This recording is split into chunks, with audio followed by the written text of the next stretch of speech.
এই পৃথিবীটারে যদি 500 বার বিক্রি করেন, যেই টাকা পাবেন ওই টাকা দিয়ে জান্নাতের একটা চেয়ার কিনা যাবে? এই গোটা দুনিয়াটাকে যদি 10,000 বার বিক্রি করেন, যে প্রফিট পাওয়া যাবে ওই প্রফিটটা দিয়ে জান্নাতের একটা চেয়ার পাওয়া যাবে? আর যে জান্নাতটা মায়ের পায়ের নিচে পড়ে আছে, তাহলে ওই পা দুইটার দাম কত? এজন্য মায়ের মর্যাদা 3 বার, মা মা মা, তারপর বাবা।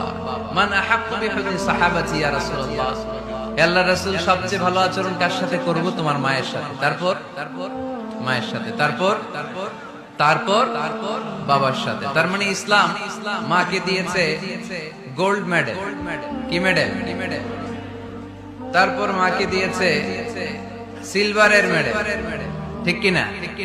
এরপর ইসলাম মাকে দিয়েছে ব্রোঞ্জ মেডেল, আর বাবাকে দিয়েছে সান্ত্বনা পুরস্কার। 3 বার